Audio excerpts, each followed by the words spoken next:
Welcome back, y'all. It's been a long time. Sorry we left you without a podcast to listen to. 95 Plus, Episode 1, Season 2. This is Anthony Ragler here. Lem Butler, back again. Yes, sir. And we got a special guest with us today, special. Man. We got the owner. Is he already here? Just I want to meet this special guest. Yeah, word. When he gets in, I'll let you know. Yeah. But for now, y'all, we got the owner of possibly one of the best series of cafes in the New York City area. A really good friend of ours. Please welcome to the 95 Plus podcast, Nigel Price, owner of Drip Coffee Makers in New York City. How you doing today, my man? What's up? I appreciate you guys for even inviting me. Oh, thanks for coming, man. This is such an honor, really. Hey, man, welcome to the dungeon. We here. Did you come down 95? No, I didn't. Yes, you did. Yes, you did. It was like 95 and then 85 and then 695 and 895. You came down 95 almost the whole way until you got to 85. Oh, okay. Yeah. So just 95. I mean, I remember those rides down there. I was like, where are we going? I remember it was like in some place in D.C. and then some. We got off again in Virginia. I was like, I just remember a straight shot, but yeah. Yeah. So Virginia is where it gets kind of confusing. Okay, maybe that's what they 85. If you're not paying attention, you'll be on 85, but it'll get you the same place. Yeah, man. So I just did that same trip as well because you just drove it down, but I also was just up in New York for my daughter's graduation, and man, there's just some times where you just driving in a straight line for 400 miles, and you're like, you know what, man? I ain't got it. And that was me. So I'm shocked that I got energy and I'm up and I'm ready for today. But we are rocking, man. It is an absolute pleasure to have you. Thank you for coming through, man. Appreciate you too. This is it's an amazing opportunity. And the fact that I think you told me this is like the first quote unquote interview with someone else other than you and you two. Okay. Yeah, so we'll let the listeners in on a little bit of a secret. Season 2, we're gonna start branching this out a little bit further. You're gonna get more interviews out of us. We're gonna bring some special guests in. We're gonna talk to some really dope people within the industry. We're also going to start doing video as well. So you'll start getting to see a little bit more of what it looks like in here when we're rocking around and talking, just the still shots. I'm glad we missed that video part right today. No, we getting to it. We in it right now. You here. Oh, no. Pull the hat down further. Hey, man. So speaking of pull the hat down further, you got a North Carolina for real. You got a state hat on. Where that come from? Where that red and white come from? Why is it blue? I think I did. No, I got it from my cousin. Yeah, I needed to put something on my head. The sun is no joke down here. No, it's not. Yeah, man, it'll get you right real quick. The humidity isn't kicked in that bad yet. Yeah. Oh man, so welcome in, man.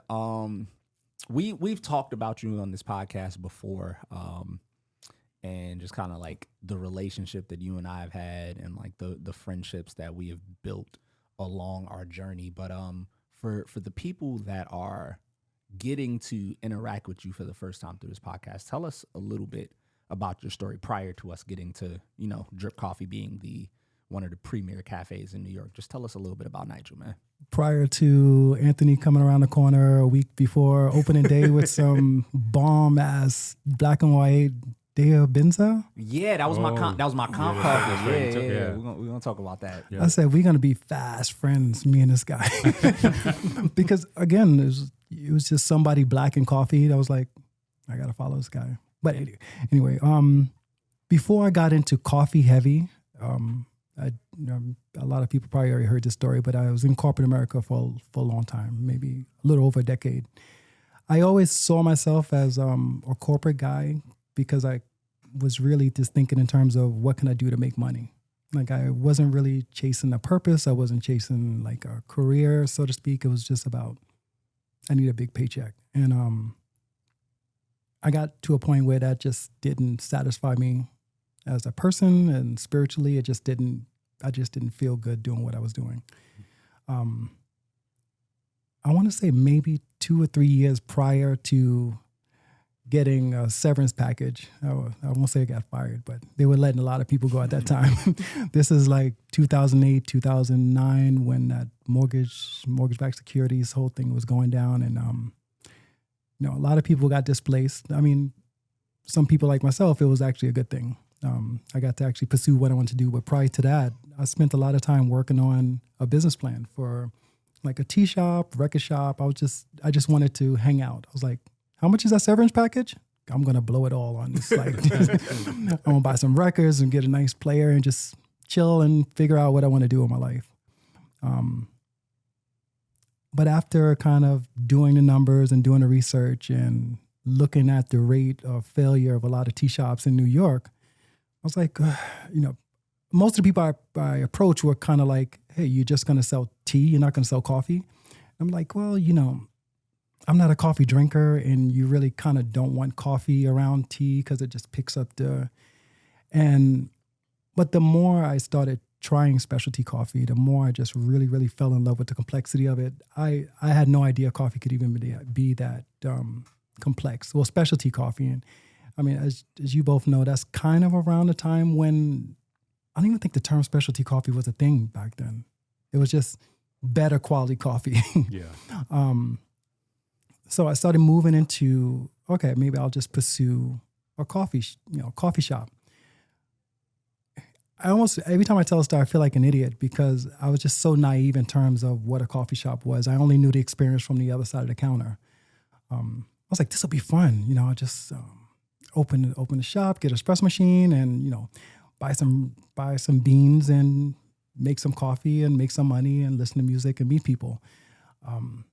So I started working I've never worked in food and beverage ever. So I started working in coffee shops. First job was a Starbucks in the middle of Grand Central, which was the worst decision ever. Yeah, I can. And then at the same time, I was working at another like mom and pop shop in Brooklyn Heights. Those two completely juxtapose each other. And it just really gave me a wake-up call in terms of what I was thinking about, in terms of if I'm going to do coffee and how I'm going to approach it. Fast forward about 8, 9, 10 years, I probably worked in every decent shop at the time. And this is kind of dating myself, but back then, if you had a coffee shop in New York, you were only carrying Counterculture or Stumptown or maybe Intelligentsia. I've worked for pretty much every quote unquote specialty coffee shop in the city. And at the same time, because I'm doing my due diligence, I'm like going to Coffee Expo. Every year going to SEA. I would actually go out there, I'd have a pocket full of business cards and like wouldn't speak to anybody. When I found Lem online, and besides being in awe of his professionalism, there weren't too many other people of color in the industry. So to me, not only is he a person of color, but the way he carries himself like a full coffee professional, with the exception of one or two other baristas that I've worked in, those are the only times where I said, wow, you can actually do this as a respectable career. It can actually be a respectable position. Being a barista is not just kind of, getting through a morning rush of making lattes for people. It's a profession, and I really started to approach it from that perspective. In hindsight, I wish I spoke to a lot more people when I attended those shows. I typically didn't. I just kind of had I don't know how to say this, but I just approached it the same way I approached my corporate career. You didn't really speak to anybody. The assumption was nobody wanted to talk to you. So, everybody's out to get theirs and, get their piece of the pie. And I just kind of didn't want to engage in that. That's one of the main reasons why I got out of corporate America in the first place. So fast forward 10 years, but the time the time I spent in coffee, my most favorable times behind the bar was when somebody brought in a bag of beans from wherever, and we would all cup it. Most of the times it was a manual process, like a pour over or whatever, and we'd get through that coffee, and those are my most favorable, memorable shifts. And it didn't all come to me at once, but I started to formulate this idea of making a coffee bar around the process of manually making coffee, like pour overs and stuff like that.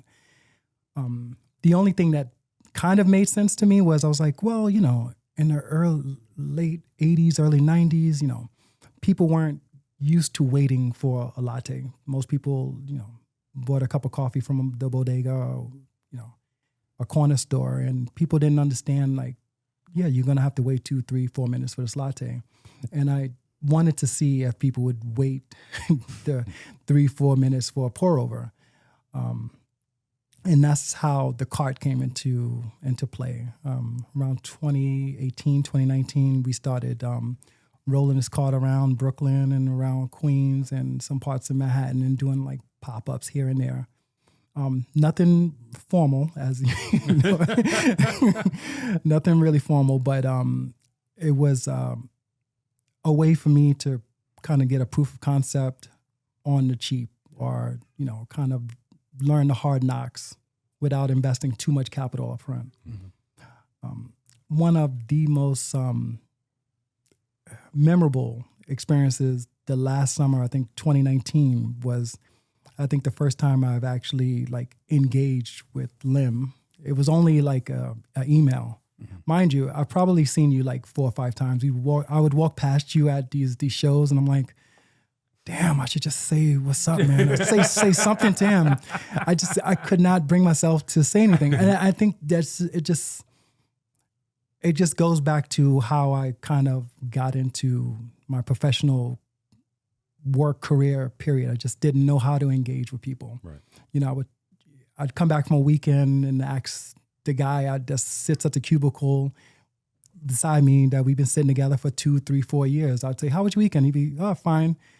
And he would say, how was yours? And I would start telling him about my weekend, and I could just see, you know, him just drifting away. I'm like, so to form genuine connections, and I didn't even realize this is what I wanted, but that was, I think, my main focus one of the main focuses of getting into this industry, just so I can develop those genuine connections with people that I admire.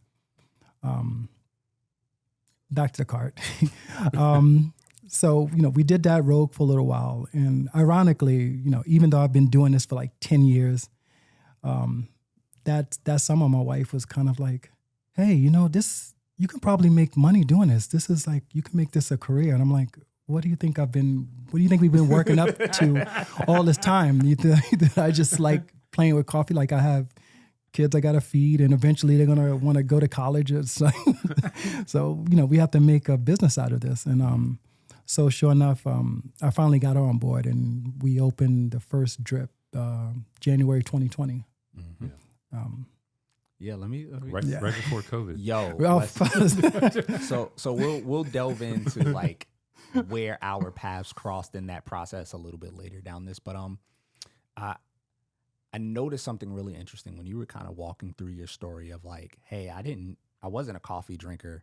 I came into this because I was kind of dissuaded from opening a tea shop. It was very like, hey, let's like learn coffee and like find an appreciation for that, because that's going to be more lucrative. I think that's a misconception that a lot of people get really early in this when they try to open cafes, and something that I notice a lot doing wholesale work. I've noticed it in my stops before here, but definitely here as well, where like people think, hey, I'm just going to open a coffee shop. People buy coffee. It's going to make money. And that's not how that goes at all. You have to go through so many growing pains, and it's really not even something that you understand always when you're working as a barista. Like a lot of the moving things that happen behind you are still kind of like behind the scenes sometimes. And you get a perspective of like, hey, I think we're making X amount because I'm seeing what we're clocking every day, not realizing how much is going to cost of goods, how much is going to labor, how much is going to rent, insurance, the tax man. So as a barista during that time span, what outside of just like getting the cup new coffees and that being the first idea of like a concept for you, what were some of the things that you perceived about being able to eventually open your own shop that either really got reinforced by your time as a barista, or what things did you kind of think of that completely changed as you were working behind the bar and realized all of the other moving parts in the industry? one of the things that probably stands out the most is, and you kind of touched on it a little bit earlier. I recall working at certain places, and with Square, you can just kind of tap in and see. Mm-hmm. Like, damn, they made $12,000 today. That's a good ass cafe. That's New York Yeah. for you guys. Yeah, Dang. but did that number that's a real number from one of the cafes I used to work at. But they also did a lot of food, and they had a back patio. So, but in my mind, I was like, gosh, that's a lot of money. But now, after being in it for a while, I realized that is probably just breaking even. Like when you take into consideration like food costs and coffee costs and labor and everything else. So I think The rent. The rent. Oh Yep. God. But but that's probably one of the hardest lessons I learned, because again, I naively didn't even take a lot of that into consideration until, first of all, that when we opened that year, like January, then March and April, COVID hit full hardcore. Hard. I was like your only customer for like I was being there all day. Literally, it was maybe like 3 or 4 people. They would kind of cycle in. When somebody walked in, I was like, then now, okay, you can leave now. I got somebody else to talk to. But that first year, I think our only saving grace was the fact that I didn't start hiring people yet. It was just, I was able to I don't think you couldn't even hire people, but the fact that I didn't have to pay labor, I had some pretty favorable terms in terms of the fact that they were like, the landlords were like, oh, you just opened, so, we'll take it easy. I mean, they didn't take it too easy, but they took it easy enough, exactly. So that wasn't as initially painful as it could have been. Mm-hmm. So, but you worked Dolo for a while, right? You did the cart yeah, by Yeah, yourself. the cart, you yeah. opened that first shop. You were in there all the time. Yeah. It's funny. When you're in it, sometimes you don't realize what's happening. Right. Like it wasn't until like after, I think the first time I took a day off, like we opened in January, my wife, her birthday is in August 22nd. She was like, I don't care what you do, but you need to find somebody to be in this place for my birthday, because we're going to take a day off, And I immediately that week I kind of hired somebody, and then I hired another person. But everybody I hired were a few folks who trickled in, who lived in the neighborhood, who was like, hey, I'll pick up a couple shifts. And but when I look back on those times now, I'm like, God damn. Even now, if I have to work 2 days in a row, at that second day, my body's kind of like, you're not doing this shit to me again, are you? And I'm like, no, just just one shift. And you used to do it 7 days, 6 to 6. And that was the operating hours. So you also still had opening and closing and all that other stuff going on outside of those times. Like I remember being in awe of just the amount of work you were putting in, and like me being someone that has had to do that as well, because came into this industry with a very young child and just trying to like find my bearings. And once again, coffee's not the most lucrative of places. I've been through this stuff. It still just kind of stunned me to watch someone else do that. And I really want us to be able to like have this opportunity, one, to get to know that story a little better, and like listeners to get to know that, but also to kind of like give you your flowers, because like that takes a lot. Like there's not many people that's like, yeah, I'm going to open this cafe and I'm going to be the only person to work it for 8 months. I remember I moved to North Carolina to start my role with Black and White about 3 weeks before you took that first day off. Yeah. And for 7 days a week for 8 months during the pandemic, the only time you quote unquote took off was 2 hours that you asked me to come on bar for you so you could do an interview. I remember. All right, like, yeah. Damn, yeah. Like you put in so much work to make this what it is. And like one of the things we learned from corporate is how to delegate. We learn if someone can do the job 80% as good as you can, and it frees up your time to handle more important tasks, then you need to let them like do it and be free. Yeah. Like that's one of the things they teach you like in corporate world. So like to see someone come from a corporate background that has the understanding of how that world works, and to tap into I'm not going to do it like that. I'm going to like get my hands dirty. Wow. You don't get to see that all too often. So like, I appreciate that. Yeah. I don't even think I even conceptualized that really. Yeah. Wow. Yeah. How strategic were you with that cart? Because I'd see you pop up on Instagram, and I was like, man, it's a beautiful cart. It made me want one. You know, And you had it in some really cool spots. yeah. Oh, we're gonna talk about that in a second. Go ahead. You know, a lot of those, you know, and we spoke about this a couple of times, but because I didn't go the traditional, like, you know, with New York, you have to go get a license and you have to go get a permit, and then you have to go to the Board of Health and you get the cart inspected and everything. Because I skipped those steps and just kind of said, you know, even where we had a generator for the EK. Oh, really? Because that EK pulled so much wattage. Yeah, that's right. Yeah, yeah. And I had the EK, and I had two like fellow kettles. We had the generator like literally at the foot of the Brooklyn Bridge parking lot. Wow. We had to kind of push it like far away, one, so you couldn't hear it, and so that we can like hide in the bushes. And I like never didn't talk to, but you know, in my defense, I feel like I really was actively trying to get at least either the Brooklyn Museum and the Botanical Gardens. They're like really abutted up against one another. Mm-hmm. And I said, you know, I've been reaching out to you guys, you know, I mean, I'm more than happy to roll this cart into one of these locations. You know, I just need some power. Nobody got back to me. So I kind of feel like, you know, I did my... I tried, but, you know, you didn't answer. So I'm going to set up right here. Somebody won't answer me.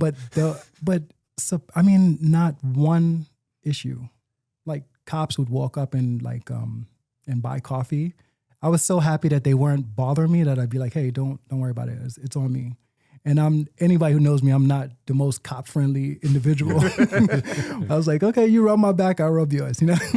but that's the thing, like that happens a lot more often in New York than people know. Like we do have a lot of people that kind of just pop up and like even open storefronts and like don't get any of the licensing done because like there's so many hoops to jump through in New York. There's so much red tape, and it's just like we kind of like silently agree to look out for each other in a lot of ways, or at least that's how it was for like a very large portion of my upbringing. I've talked about this in plenty of places before, like my upbringing.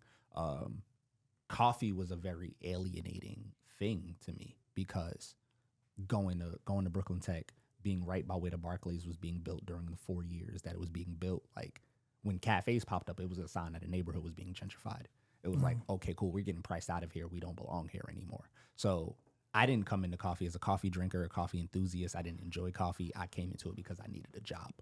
And it always intrigues me to run into other Black coffee professionals and kind of find out what was their journey that got them into this. And for you, it was tea. You actually weren't into coffee. Yeah. So I guess my question to you would be, what was the moment that turned this from this is a thing that I am trying to figure out how to do well so I can make money, and then became this is the thing that I love and like I want to do this?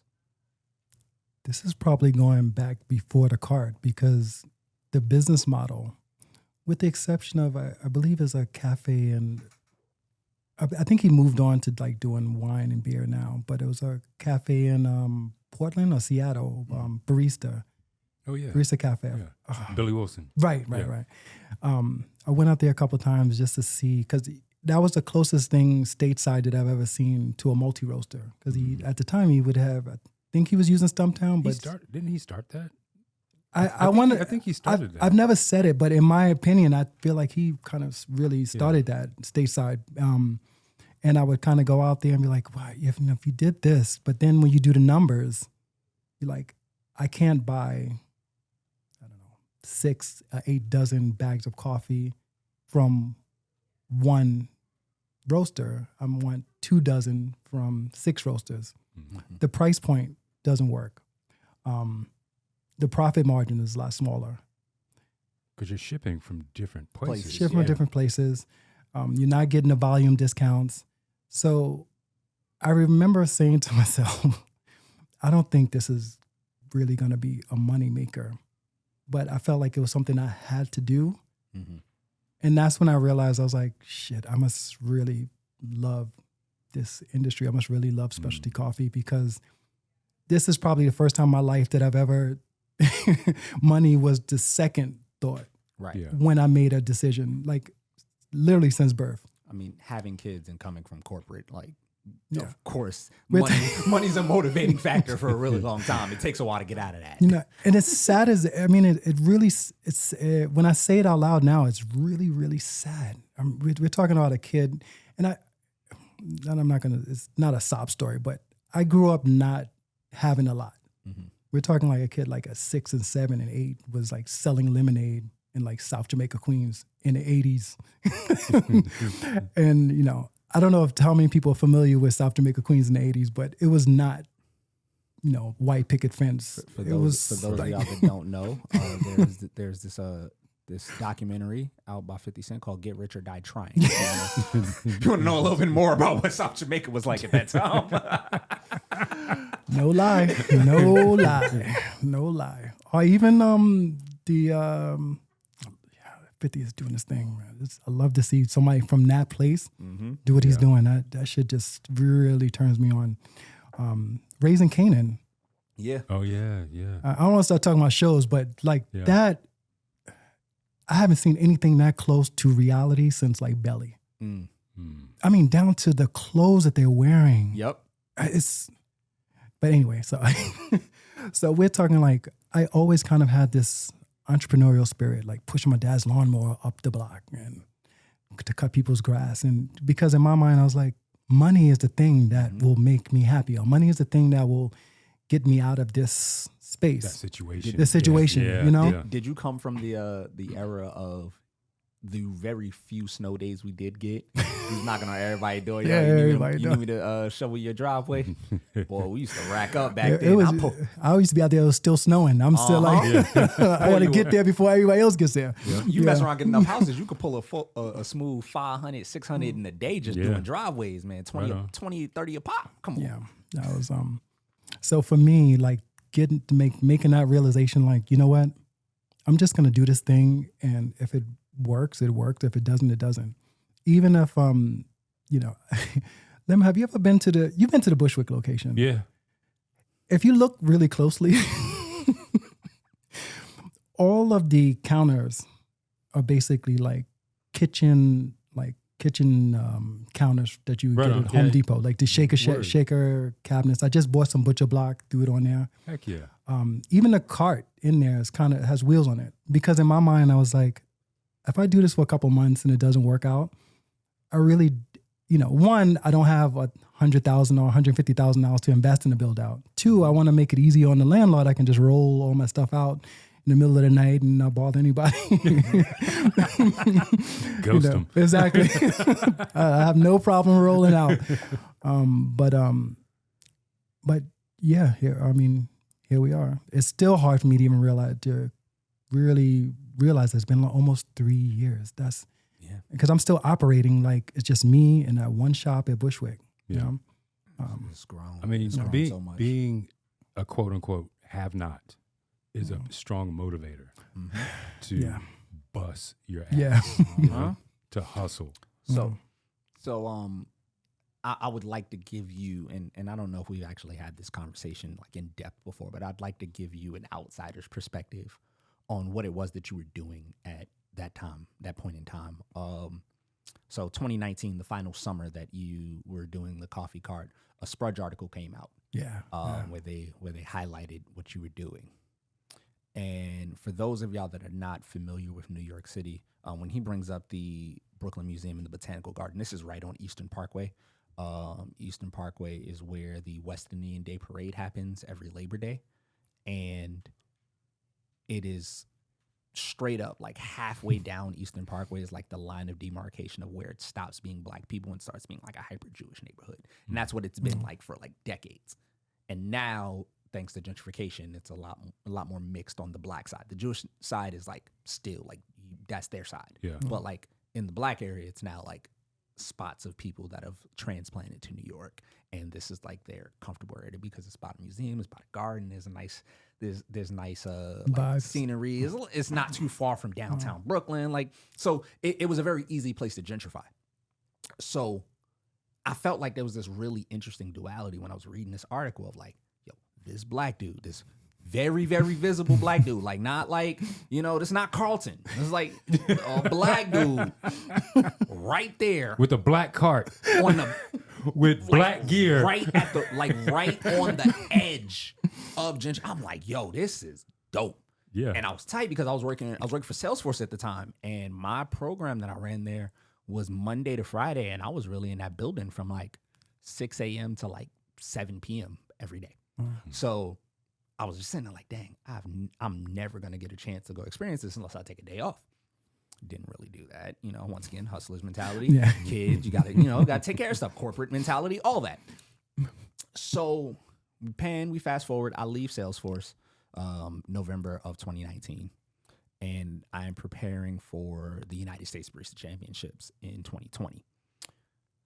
So we do the competition in Nashville. I qualify for nationals, hop on a flight that following Monday or Tuesday, something like that. Hop on a flight. I get back to New York like in the middle of the night. I'm terrible at sleeping long hours. Like, I can break it up and sleep long hours like in shifts, but like I don't just pass all the way out. So I got home maybe like 4, and I want to say around like 8:30 or something. I'm awake. I'm looking at my phone, and I had followed you on socials after I had read the Sprudge article, and you had put up a post like, "Hey, I'm installing the new machine in our build out. Like, we're gonna have a cafe soon." I'm like, "Oh, this is dope! I can't wait to check it out." I see the address. I put the address in, and it is 10 minutes from where I'm at. I message you immediately, "Yo, you installing your machine today? Let me pull up." And we've talked about this. I think you thought I was coming in on like a sales tip because it was at least public facing. It looked like I was really affiliated with Black and White, but I was just like unemployed, kind of chilling. Like, I just wanted to kick it with a black coffee professional because like I thought what you were doing was extremely dope, extremely radical. It was really, for me, pushing a lot of the notions that made me hesitant about coffee when I got into it. Like, in a lot of ways, you were doing a lot of the stuff that I envisioned myself being able to do one day. Wow. So it was inspirational in that way. But I came through and I was like, oh, let me just get to like share some knowledge and like know this guy. Like, it'd be dope to like learn from him. So I pulled up.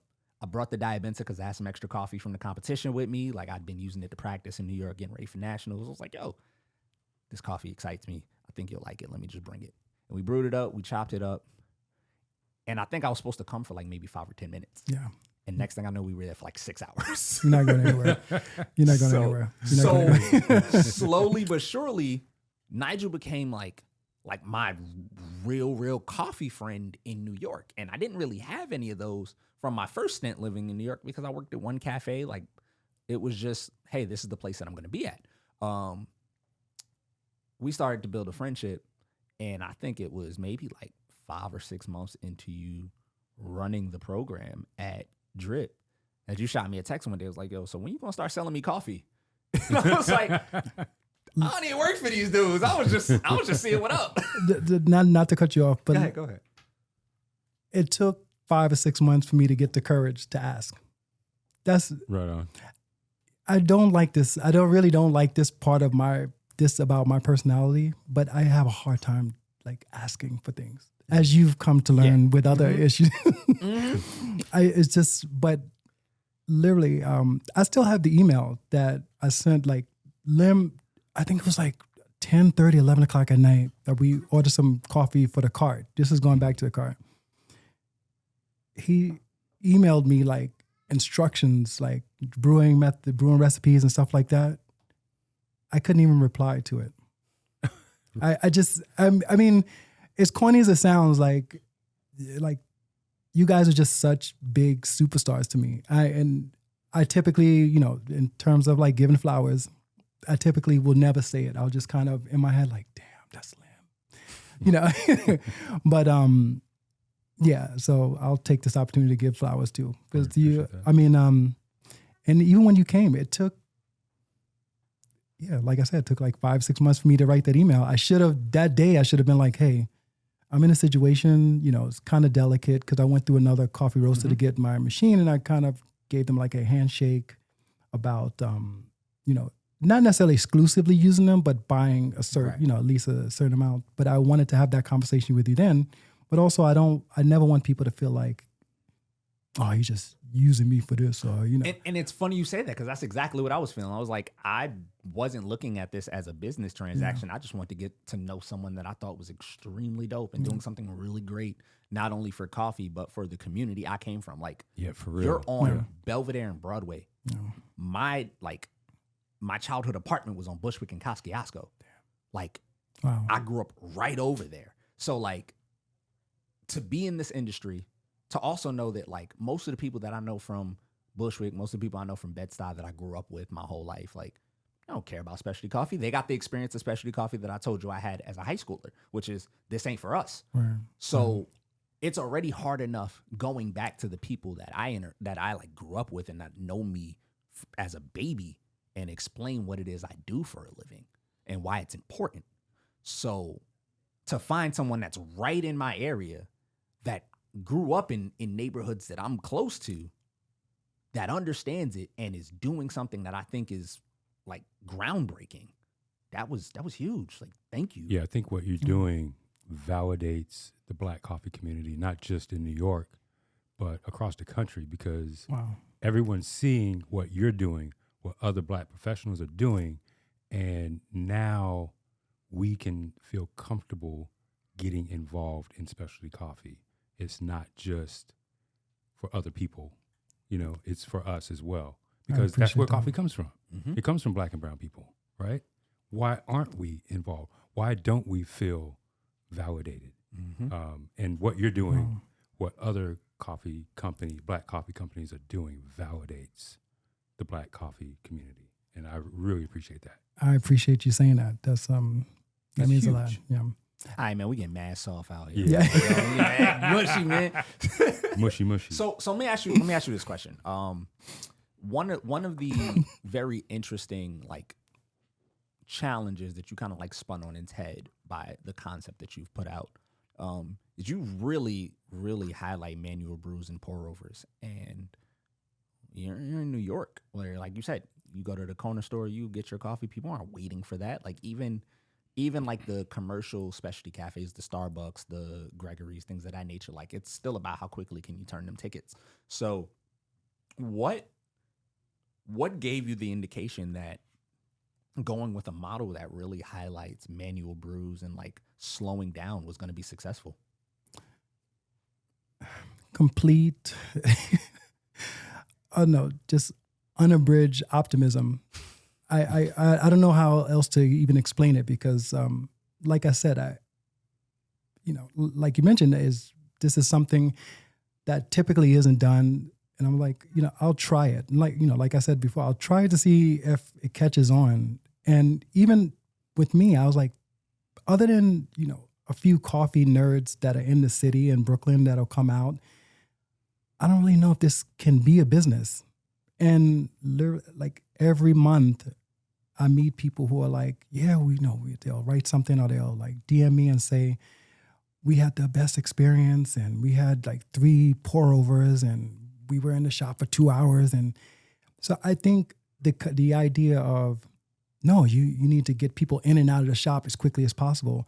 I think people have said that so many times that them saying it made it reality, but I don't think everybody wants that experience. And even myself included, sometimes I do need to get in and out. I just won't go to a drip. I'm not going to go to a specialty coffee shop if I need to run. But if you want to have a specialty experience, you go to a specialty coffee shop and you have that experience. And I think most grown-ups they can make the deduction like, this is not a day for me to go to drip, Yeah. But in terms of, from a business perspective, that may not make a ton of sense initially, but eventually it will. It turns the perception, because a lot of the times, like, cafes are trying to figure out how to be everything for everyone at all times, so that people never have today's not the day I go to drip. No. And it's a model, it's an idea that is existed through so many cafes, because the idea of like running a cafe isn't as lucrative as people may think. So you see people often just like, how do I make sure people come in here every day? Yeah. And I think it's really dope for your idea to be, it's not how do I make sure people come in here every day, but how do I make sure that when they come in here, they never forget it and they cherish the experience. Because for context to Nigel's Cafe, for those of y'all that have not been to the OG location where he first started, and he goes, we spent 2 hours here and we had 3 pour-overs. There are 3 chairs in that building. Yeah. Like, you step in the front door and trip out the back window. Like, there is no space in that building, but like people want to be there. Because I rode up in there with my 5-member family, and it was crowded. All 5 of you got in there? All 5 of us got in there, and it was packed. Yeah. But that also goes to show like how amazing it is that you can create such a like homely experience for people that like make them cherish it without having, you know, the garage door opening and the gazebo next to where the coffee's being roasted and all this stuff. Like there are many ways to do it. Initially, that was, I mean, conceptually, going back maybe 15, 16 years ago, the first, I still have the doodles, like how you're going to build this cafe, this massive space and all this. But you get to a point where you realize that who is your consumer? Once you identify who your consumer is, who that person is, what does that person want? Mm-hmm.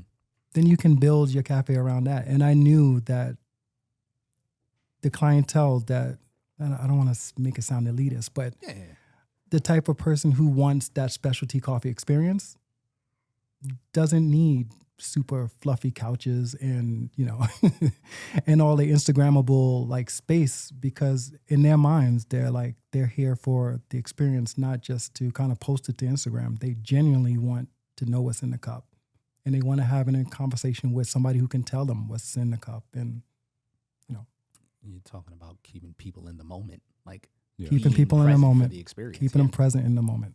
Yeah. So you have more than one shop, and you spent like 8 months in that first shop, right? Just you connecting with people. As you expand, how do you maintain that culture that you started with Drip Coffee Makers? One, and I'll try to keep this brief because I know I keep rambling on. No, you're good. That's why we brought you here. Right, that's literally a podcast. That first location, the rent that we pay in that space far exceeds the rent that I pay at any of the other locations. And that's because in those 8 months, people who have come in and out of those doors, I've made connections with. The second location was in Clark. Clark Street, for those who don't know, is inside of the St. George Hotel, the 2 and 3 in Brooklyn Heights. No, specify 2 and 3 what? 2 and 3 train. Because we're going to talk about that. Yeah. In Brooklyn Heights, you would, if you walk past, you would assume like the MTA owned this space, but actually the space is owned by the St. George Hotel. The MTA built a train station in the bottom of the hotel some years back. The owner from that hotel, well, not the owner, but someone who manages the spaces in the hotel came to me and said, hey, we have a unique opportunity. And sure enough, ironically enough, that same space, I must have walked past 1,000 times. Every time I pass it, it's a new shop. And I was like, you know, one time it was like a taco shop. Then it was like sliders. Then I was like everything except a coffee shop. And like people are going to the train. Maybe they want a cup of coffee before they get on the train to start the commute. And for the life of me, nobody ever opened a coffee shop there. So he showed me that space and I was like, I'll take it. I don't care what you're asking for. But the rent was like practically nothing. The Soho location, someone who was taking a meeting, because I guess they was only able to get the 2 of them in the Bushwick shop. He was taking a meeting and he DM'd me and said, I have a unique opportunity. You know, Blue Bottle opened a space in Soho, but, you know, they walked away from it, and would you be willing to take the deal? I was like, this guy can't be serious. You know, in Soho, like, I think Every Man Espresso was like 2 or 3 blocks away. Mm-hmm. Their rent was probably over $20,000 a month. And that's not an exaggeration. And it was a tiny space. I was like, there's no way I could afford this. And he was like, no. We just really want a good operator. And, you know, what you're doing in Bushwick, if you can even, recreate that, a fraction of that in that space, that'll be perfect. And again, this is during COVID, so they really was desperate to get an operator in there. Again, I was like, I can't afford, there's no way I can afford the rent. He's like, don't worry about it. We'll work it out. The space in Amont, it's an art gallery in Williamsburg. Same thing. They had an experience in the shop. The guy in charge, at the time they were still building out the gallery space. They came to me and said, hey, we have a cafe, but we don't know how to run a coffee shop. Would you run the coffee shop in the cafe? And I was like, I can't afford that. And again, like every one of these times, I said, listen, that's not in my, and it was like, we'll make it work for you. I say all I have to say, I didn't really, I had no plan after Bushwick, but these opportunities fell into my lap because we were adamant about creating a space for people to gather, not just a space of commerce. And I feel like the younger version of myself would really beat the shit out of the older version of myself, but it wasn't about money. And I know how that sounds because I used to be one of those people that every time someone said that, it would just get under my skin. I'm like, everything is about money. And of course it is about money. But as, a very wise man once said, having money is not everything, but not having it is everything, I won't say who that wise man is. I actually want to challenge your thinking a little bit just based off of like what I've gathered from your story, where you said a younger version of you would beat the shit out of the older version of you for saying everything's not about money. The reality of it is the younger version of you created the tools that allowed you to make it not about money, because the younger version of you was I'm going to grind, I'm going to hustle, I'm going to work harder than everyone. Yeah, I think I just got goosebumps when you said that. Because that something happen. Like, that makes so much sense. You think about it. Like you spent over a decade in the industry, made the courageous jump to finally open your own space, and then saw it through during COVID, which is like, none of us knew what to do during COVID, And not only did you see it through, but you saw it through pretty much solo. You were like, all right, well, I can't put anybody else in danger. I can't necessarily afford to hire someone else to work in this place. I'm just going to work every day inside this space and create a culture and craft it in the image that I want to create for people to have this like enjoyable coffee experience. And then the world started to see what you did and asked you to recreate that in other spaces. So it became less about having the revenue to open all of these locations, but now it's having the work ethic to be able to do it and being able to continue creating that atmosphere and that experience for people, because that's what people value.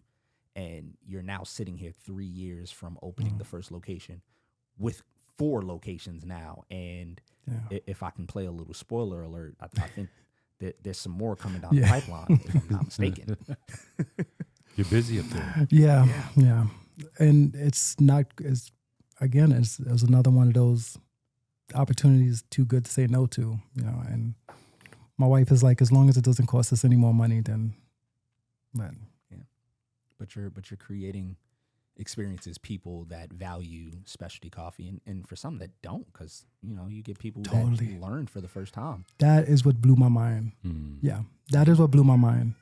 Again, like I said, that those initial spots where I was like, I'll just create a cool space for when the coffee superstars come to New York, maybe they'll stop at my shop. Yeah, if I'm open long enough. And but we're here, and I've had people like jokingly like look at the pour over setup and be like, what the hell is that? Yeah. To now telling me the equipment that they're buying. Oh, right on. Or like, oh, I got that subscription with Black and White. They, they'll come in, I got that already in the mail. I'm like, like 6 months ago, you didn't know the difference between like batch brew and a pour over. Now, it's crazy. Yeah. It's crazy. Yeah. There are more people in the world that have not experienced specialty coffee than there are people that are experiencing it. So there's so much room for growth. Mm-hmm. Yeah. It's crazy. So what do you have planned? Can you share that? Can you share what you got planned? Yeah, it's the Soho location is on one end of Canal Street in Lower Manhattan. by the Holland Tunnel. We have another space, Chinatown, that's should be around fall, maybe winter 2023. Mm-hmm. Then there's a Dumbo location, which is in the bottom of Manhattan. I mean, bottom of Brooklyn, right before you, down under Manhattan. Down under Brooklyn, Manhattan Bridge overpass. There we go. And again, those two opportunities are the same folks that I've been working with. That, they, in their minds, they're getting a solid operator, somebody who they don't have to worry about if the stores are going to be open or, if the quality of the coffee is going to be up to par. But to me, I'm like, you have no idea what this is doing for my brand. It just adds so much legitimacy to it. Like, oh yeah, that thing that you was talking about doing that you didn't think would last longer than 2 or 3 months at Bushwick, like, it's a real thing. People are gravitating towards it. People are embracing it. And I don't want to start getting you really don't want me to start getting soft. I'll start crying. But it's just, ladies and gentlemen, we got him. It happens a lot on this podcast. No, hey, you almost got me one time. We ain't gonna talk. It's just I don't communicate this stuff out loud. Like, even listening to you talk about like that first 8 months, you're I mean, when I think about it, like, yeah, you're right. There were a lot of steps to get to this point for me to say, oh yeah, it's not all about that, because there was a lot of work already done. So now I have something to think about on that ride back up. Yeah. So when are you going to roast? Never. You see his face? Never. I ain't even gonna, you know what? Nope, not for the podcast. Not doing this with y'all. That's I'm way too old to take. I mean, look, it's like almost 20 years. We're talking like from 2008, 2009, and what is it, 2023? Well, 2020 when I opened. I'm an old man. I'm turning 50 this year. I don't have like another 20 years to learn how to roast. Even I was telling them earlier, it'd probably take maybe 10 years just to get to the palatable level of just, oh, this coffee is good. Like, and I don't do good. Like, if I'm doing something, it has to be, oh, that's one of the best roasters. And there's no way I'm going to get to that place. So, yeah. So you gonna stick to the rivers and lakes that you used to?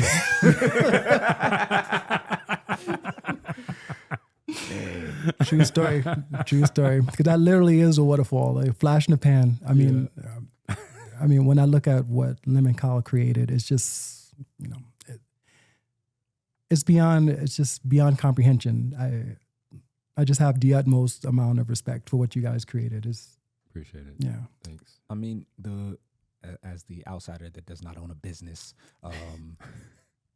that story parallels between the both of you. Yeah. Where from the outside, it's how'd they create this amazing thing? And then you get in the inside and you find out we didn't know it was going to become this. Mm-hmm. Like, we just worked and said we're going to be hands-on and put forth effort and work and push through it, and it grew organically. And that's not only the difference between, like, coming from corporate, coming from something that's already established and like high caliber, so on and so forth, and grassroots, but also that balance of like authenticity is what brings the right things to you. It becomes less about what's going to make the most money and what's going to be the most immediate return on investment, and what feels right, what actually aligns with our values and our personalities and the things that we hold dear to ourselves. And that's how these things grow so exponentially in such a short amount of time, because you're in New York. Let's just keep it real. You're in New York. Walk up to anybody that is not a like hedge fund investor or an angel investor or a broker that has millions sitting somewhere in a safe and go, I'm going to open 4 cafes in 3 years. Yeah. And them not assume you're going to do that in the red. It's crazy. Like, it's unheard of.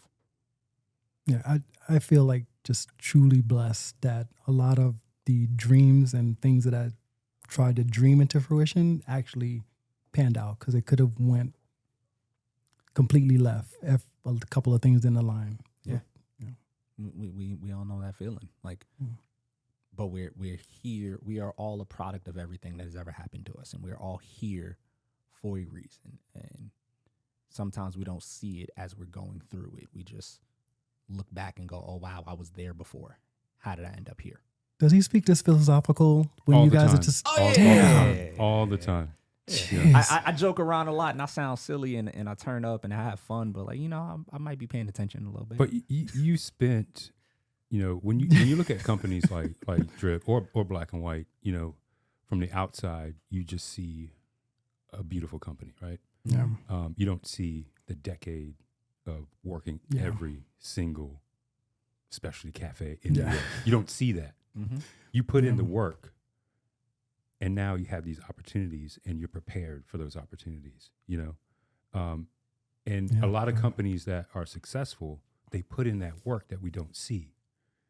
And then those opportunities arise. And they're overnight success. They're ready. But overnight success. It's overnight success as far as like over people decade perceiving success. it. Yeah, people perceive they it. perceive it as like, yo, I can do that. But then no, you can't. But you have no idea. That's frustrating. Start 10 years ago. Yeah. Mm-hmm. Yeah. But the crazy part about it is, like, a lot of times, like, there's still a misconception of like what it actually is. Like, there are so many people that, depending on your like vantage point of the industry, look at like Black and White and think it's either much bigger than what it is or much smaller than what it is. And like, it's not until you come in here and see, the like between the 3 cafes and the roastery, the like 30 employees of us running around like Keebler elves, that you go, y'all are doing a lot with a little. Yeah. So like a lot of people don't always realize like what goes into it. It involves a lot of dedication. It involves being around the right type of people. It involves having the right energies in places, and it involves being very, very lucky, fortunate, and blessed a lot of times, because sometimes you just take educated gambles. Well, how many staff members do you have right now? 17. 17. I think it was like 4 in each store, and then we just hired somebody who's kind of will pick up random shifts at a couple of the shops. How do you hire? What are you looking for in someone to work at Drip? It's so simple, it's actually criminal. Like, literally, somebody will come. Put it this way, I've never did like a help wanted on like, hey, really? We're looking for jobs, and it's folks who come in the shop, and if they're looking for a job, they'll just say, the barista or we already know them. Mm-hmm. And everybody who works for me now is either somebody who was a customer, like hardcore coffee customer, or a friend of a friend. Like, I even have a couple that works for me. Like, actually at Geo, he's like my main guy now. He's him and his girl Amia. Like, she works primarily at Clark, and he's at Soho. Mm-hmm. And I've come to find out, because I thought he was like this genius, but she's the one who taught him everything he knows about coffee. And when you walk in the shop, and sometimes I walk in and I look and I'm like, yeah, you did this. Because specialty coffee behind the counter did not look like that 10 years ago. But anyway, I don't want to, but that said, it's genuinely a genuine connection. People who are really, really in love with not just coffee, but in love with the idea of service and serving coffee, and excited about what's coming in.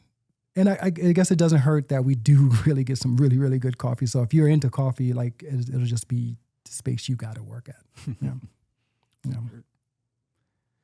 Okay, so I guess you have had a very accelerated 4 years since COVID began. Well, 3.5 to 4 now since prior to COVID. Opening cafe, now opening 4, hiring employees, becoming your own boss, as opposed to before you were working in a bunch of other different mom and pop or corporate style cafes. And then before that, when you were working in corporate America, so much of this you couldn't have envisioned. What do you see the next couple of years for you and for Drip to look like? Like if you had to close your eyes and envision it. Hopefully no more shops. Yep. Ironically, like I said, we have these 2 opening, but you have no idea the kind of like pitches I get from people who like own property or own buildings. Thank God I don't have a bank account full of money because it would just be so difficult to say no. But yeah, I'm just hoping no more shops, and I really just kind of want to fine tune what we already have. Fingers crossed. Yeah. Yeah. Yeah. So anything you want to leave us with before we close this episode? Let's schedule the follow-up a year from now. Okay. Hell so yeah. By next year, it should be 6, maybe 5, 6. It's supposed to be 6. But if it's any more than that, then I don't know. We have to think of So if it's more than 6, when we come back here next year for this interview, it's an intervention, not an interview. Yeah, there we go. There we go. Exactly. Because then by then I'm going to need some help. Yeah. Do you still use the cart at all? Yeah. Yes. Yeah. We still do pop-ups. In the same spot? This. Well, it's already out there now. But this summer we were planning on doing. Myself, I'm actually going to bring the card out to the exact same spot. I don't know how many folks are going to listen to this podcast, but we may have blew yeah, we might have blew it out. But it might be for good reasons, because at least this way, at least I know some people will show up, because I'll be blasting on the socials, and that's probably one of the most things I'm excited about this summer, like getting back behind the cart in front of Brooklyn Museum. And I mean, this time if I get arrested and they like kind of take the cart, I'll be like, yeah, you're right.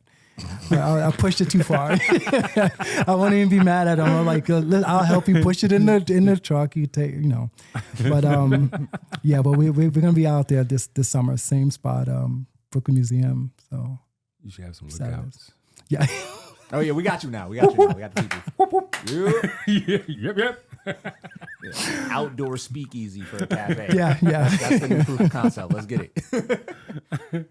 All right, man. So we definitely got a full scope. We're gonna have some more conversation with you coming up in a moment, but I think this is a good spot for us to close the interview portion of this. But thank you so much for being thanks here. for coming down. No, appreciate you too. This is mind-blowing. Yeah, man. Mind-blowing. Welcome to the land of Petey Pablo. Yep. I cannot stop singing that song. Every time I see a North Carolina license plate, I say the same shit. We're like a helicopter. My wife was like, all right, I get it. You know the song. You don't get it. You don't get it. Yeah. When you going back tonight? Yeah. You going back? Okay. Yeah. I can send you by his spot. His spot is called The Goat. I wanted to take him, it's but a bar. him and Essie was playing games. I have No, plans. I'm gonna make plenty of excuses to get back. Yeah. I love that ride. Right. Except coming down is a little traffic and that turnaround, but because I know the destination is black and white. Sometimes he hangs out there. Yeah. You can get international beers on Sundays for like $1. Wow. Yeah. Good Guess for what him. Today is. Yeah. Today's Sunday. I was working. I mean, so many 90s hip hop artists, like it's tragic, and it's like I love to hear those stories. Yeah. So that's just, and I mean, I won't say it. I was gonna say it. I don't want to ruin it. Leave on a high note. All right, man. So this has been the first episode of the new season of the 95 Plus podcast. We'd like to thank everybody that has sent out well wishes, has reached out to us, and keep those comments coming. Yeah. Tell us what you want to hear. Yeah, man. Who you want us to talk to? Yeah, who you want us to talk to? Holla at us. Yeah, we got some other interviews coming down the pipeline, but we had to start off with this one, man. I couldn't. Yeah, this one was special. special. Going anywhere I appreciate it. So this is actually, it's not like the first pancake. It's actually like it's starting high. Yeah. Okay.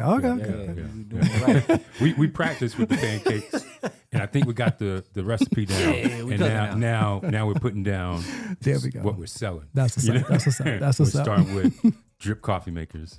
Thanks for coming, Nigel. Appreciate you. Appreciate you guys. All right, so that'll conclude it. 95 plus. It's your boy Anthony Ragler. Lem Butler.